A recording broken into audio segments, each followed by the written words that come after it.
बिस्मिल्लाहिर्रहमानिर्रहीम। अब हम डिस्कस करेंगे फ्रेंडशिप ग्राफ। फ्रेंडशिप ग्राफ क्या होता है, डिफाइन करते हैं a graph which consist n triangles with exactly one common vertex is called friendship graph. It is denoted by F n. अब यहाँ पे देखें कि हमने क्या करना है, एग्जैक्टली वन कॉमन वर्टेक्स पे एन ट्राइंगल्स को अटैच करना है। किस पे? सिर्फ एक ही वर्टेक्स पे। जो वर्टेक्स एक हमारे पास होगा वो कॉमन होगा एन ट्राइंगल्स का। ठीक है, तो इसको डिनोट हम करते हैं एफ एन से। अब देखते हैं कि हमारे पास वर्टिसेस किस तरह के होते हैं और एजेस किस तरह के होंगे फ्रेंडशिप ग्राफ के। Vertices of F N is equal to C. C हमारे पास जो है ये कॉमन वर्टेक्स होगा। Union X I for all I greater than or equal to 1 and less than or equal to n। Union Y I क्या होगा हमारे पास, greater than or equal to 1 and less than or equal to 1। यानी कि इस तरह के हमारे पास इसके वर्टेक्स होंगे फ्रेंडशिप ग्राफ के। और जो एजेस होंगे वो किस तरह के होंगे, ई ऑफ एफ एन। ई क्या है हमारे पास, एजेस है। ये किस तरह के हैं हमारे पास, सी एक्स आई। सी हमारे पास कॉमन वर्टेक्स जो है वो है, एक्स आई भी हमारे पास वर्टेक्स हैं, तो सी एक्स आई इनको ज्वाइन करेंगे तो ये एज बनेगा for all I greater than or equal to 1 and less than or equal to n। Union C Y. C हमारे पास कॉमन वर्टेक्स है और वाई आई क्या है, ये भी हमारे पास एक वर्टेक्स है, तो इन दोनों को मिलाएंगे तो ये भी एज बनेगा for all I greater than or equal to 1 and less than or equal to n।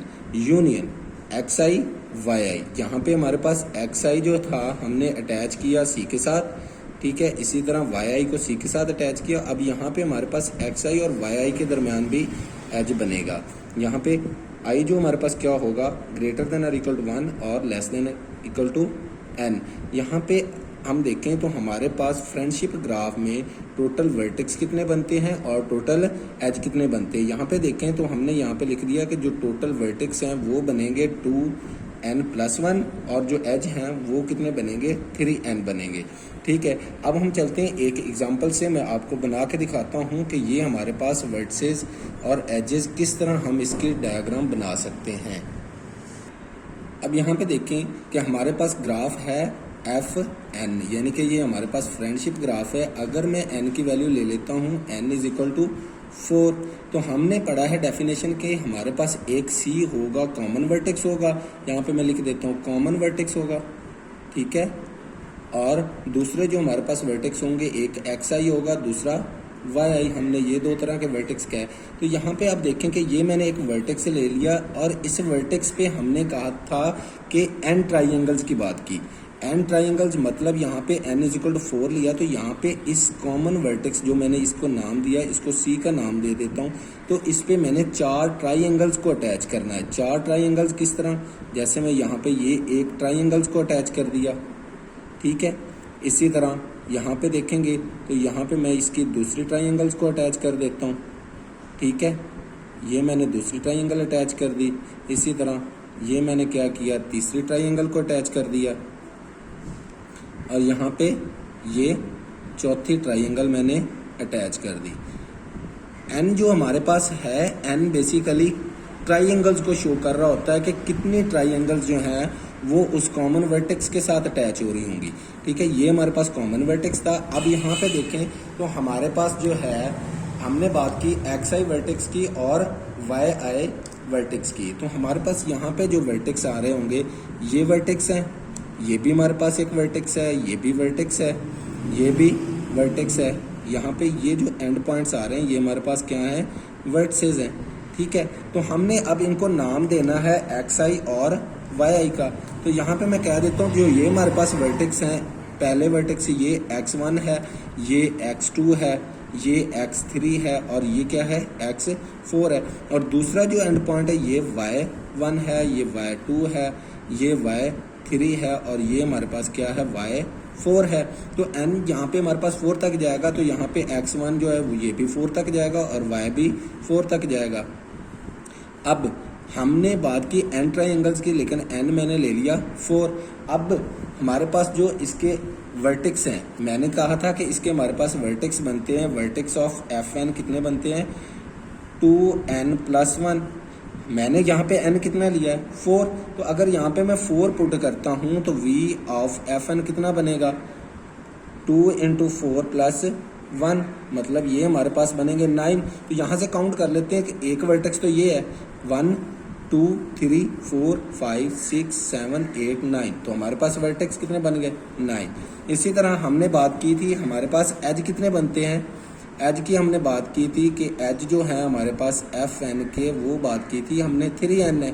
तो अगर n की वैल्यू यहाँ पे मैं रखता हूँ 4, तो ये कितने बनेंगे 3 इंटू 4 हमारे पास कितने बन जाएंगे 12। तो यहाँ से काउंट करके देखते हैं 1 2 3 4 5 6 7 8 9 10 11 12। तो यहाँ पे हमारे पास n इज इक्वल टू 4 लेंगे तो हमारे पास इतने इसके एज बनेंगे और इतने वर्टेक्स बनेंगे।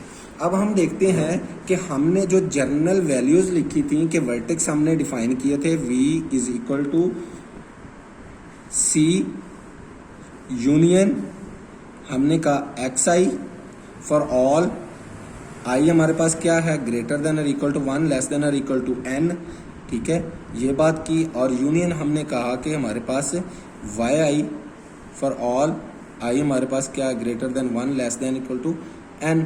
ये वर्टेक्स हमने कहा, तो देखें c हमारे पास एक वर्टेक्स ये है, यूनियन लें तो ये हमारे पास वर्टेक्स कितने i कहाँ तक जा रहा है 4 तक जा रहा है, तो हमारे पास x1 x2 x3 x4 ये वर्टेक्स बनेंगे, ठीक है। यूनियन लेंगे तो हमारे पास वर्टेक्स क्या बनेंगे, ये सी कॉमन वर्टेक्स था हमारे पास, यहाँ पे y1 y2 y3 और y4, तो ये हमारे पास क्या बन गए इसके ये वर्टिसेस बने। इस तरह आप इसके वर्टेक्स निकाल सकते हैं n की कोई भी वैल्यू लेके।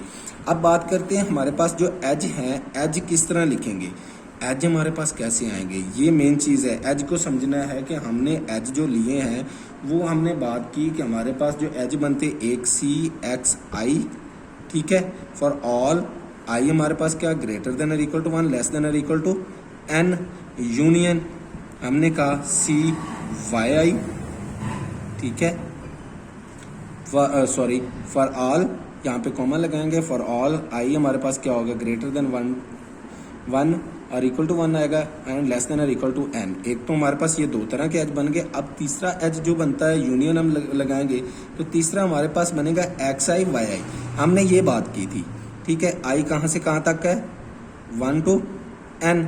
अब देखें इनसे हम डायग्राम में देखते हैं कि हमने ये जो वैल्यूज लिखी हैं जो हमने डेफिनेशन में कहता है, तो n की वैल्यू हमारे पास 4 है।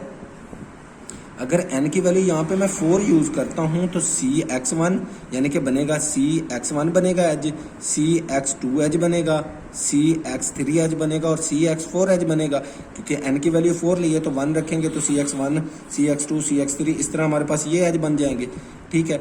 इसी तरह हमारे पास ये क्या बनेगा सी वाई 1 बनेगा, सी वाई 2 बनेगा, सी वाई 3 बनेगा और सी वाई 4 एज बनेगा, ठीक है। यहाँ पे बनेगा x1 y1 बनेगा, x2 y2 बनेगा, x3 y3 बनेगा और x4 y4 एज बनेगा। तो यहाँ से देखें कि n4 जब हमने लिया तो हमारे पास ये एज बनने चाहिए। अब देखते हैं कि जो डायग्राम मैंने ऊपर ड्रा की है उसमें देख लेते हैं कि हमारे पास ये एज कैसे बने। हम यहाँ पे देखें सी x1 ये मैंने लिखा, तो सी x1 ये सी है, ये x1 है, तो यहाँ पे जहाँ पे मैंने 3 लाइंस ये लगा दी तो ये सी x1 बन गया। सी x2 यहाँ पे मैंने ये 3 लाइंस लगा दी तो ये हमारे पास क्या सी x2 सी x3 ये बन गया, ठीक है, सी x4। तो ये एज बन गए हमने जो डिस्कस किए।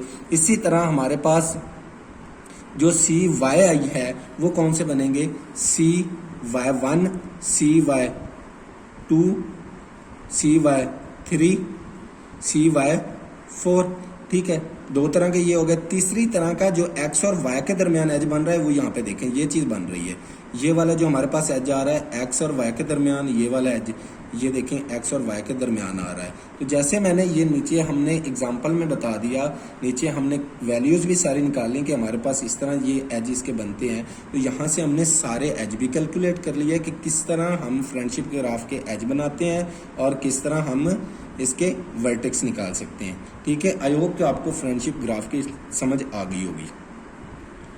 अब यहाँ पे हमारे पास कुछ एग्जांपल्स हैं कंप्लीट ग्राफ की जो कि हमने लास्ट लेक्चर में डिस्कस किया था। जब हमने n की वैल्यू 7 ली तो हमारे पास ग्राफ बना केस 7 के लिए। तो यहाँ पे हमने कंप्लीट ग्राफ में पढ़ा था कि हर वर्टेक्स जो है वो दूसरे वर्टेक्स के साथ अटैच होता है। तो यहाँ पे हमने ये एक एग्जांपल बना दी। तो यहाँ से आपको देख सकते हैं कि कंप्लीट ग्राफ हमने कैसे ड्रॉ किया है, ठीक है, क्योंकि ये हमने लास्ट जो लेक्चर डिस्कस किया था उसमें हमने कंप्लीट ग्राफ की विद एग्जांपल मैंने डिटेल से बता दिया था। यहाँ पे हमने फिर आपको एक एग्जांपल ऐड करके बता दिया, ठीक है। नेक्स्ट हमारे पास फिर एक एग्जांपल आ रही है, वो क्या है N8 के लिए। अब N8 के लिए भी मैंने यहाँ पे 8 वर्टेक्स लिए और हर वर्टेक्स को दूसरे वर्टेक्स से कनेक्ट करके ये भी एक हमने कंप्लीट ग्राफ ड्रा कर दिया। अब यहाँ पे हमारे पास कुछ ग्राफ्स हैं, जनरलाइज पीटरसन ग्राफ, आप इनको एग्जांपल कह लें, ग्राफ्स हैं। ये वही एग्जांपल्स हैं जो मैंने लास्ट लेक्चर में आपके लिए कुछ प्रैक्टिस के लिए क्वेश्चन छोड़े थे कि आप इनको ड्रा कीजिएगा, लेकिन यहाँ पे मैंने इनको ड्रा कर दिया है। आप यहाँ से देख सकते हैं कि आप इनकी डायग्राम्स कैसे बना सकते हैं। मैंने P11 के लिए ग्राफ ड्रा कर दिया, ठीक है। इसी तरह P11 के लिए भी मैंने ग्राफ ड्रा कर दिया। तो यहाँ से आप देख सकते हैं कि ये P11 का ग्राफ किस तरह ड्रा हुआ, P11 का ग्राफ किस तरह ड्रा हुआ। अब यहाँ पे हमारे पास P × 11 के लिए ग्राफ ड्रा कर दिया, ये मैंने वो भी ग्राफ ड्रा करके दे दिया। ये सारी चीज़ें मैंने आपके लिए छोड़ी थी, आपकी प्रैक्टिस के लिए। मे बी मैंने समझा कि आपको कोई डाउट हो, इसलिए मैंने फिर भी ये ड्रा कर दी। आप यहाँ से देख सकते हैं, अगर आपका फिर भी कोई क्वेश्चन है तो आप हमें बता सकते हैं। तो यहाँ पे P11 के लिए भी हमारे पास ये डायग्राम मैंने बना दी है। तो यहाँ से आप ये देख सकते हैं कि P11 के लिए ग्राफ कैसे ड्रा किया है।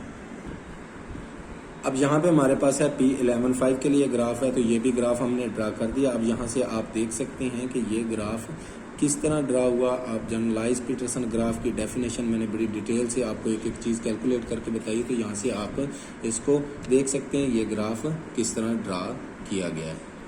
अब यहाँ पे हमारे पास है पैरेलल एज। बेसिकली ये हम पहले डिफाइन कर चुके हैं जब हमने डेफिनेशन की बात की थी, सिंपल ग्राफ की डेफिनेशन डिस्कस की थी, तब मैंने आपको थोड़ा सा हिंट दिया था कि पैरेलल एज होते क्या हैं। अब यहाँ पे हम इसकी बाकायदा डेफिनेशन है, तो इसकी डेफिनेशन देख के हम एग्जांपल से देख लेते हैं कि पैरेलल एजेस होते क्या हैं। Those edges which have same end points are called parallel edges, यानी कि ऐसे एजेस जिनके एंड पॉइंट्स क्या हों, सेम हों, वो क्या होंगे, पैरेलल एज होंगे। यहाँ पे अब हमने क्या किया कि V1, V2, V3, V4, V5 के एक वर्टेक्स लिए।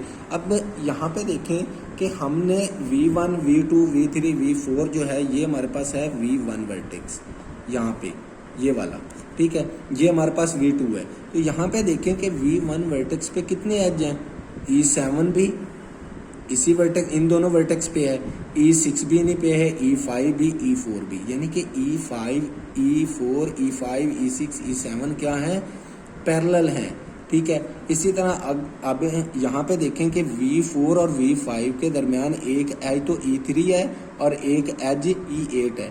E3 और E8 भी पैरेलल एज हैं। इसी तरह E4, E5, E6, E7 ये भी पैरेलल एज हैं। तो यहाँ पे मैंने लिख दिया in graph E4, E5, E6, E7 are parallel edges. E4 V1 और V2 पे है, E5 क्या है, वो भी हमारे पास V1 V2 पे है, E6 भी हमारे पास V1 V2 पे है और E7 भी V1 V2 पे है। तो आई होप कि यहाँ से आपको जहांगीर ग्राफ यहाँ पे पैरेलल एज की और जनरलाइज पीटरसन ग्राफ की इन सब की समझ आ गई होगी। फिर भी अगर आपका कोई क्वेश्चन है तो आप हमें पूछ सकते हैं। Thanks for watching my video and subscribe my channel and also press bell icon.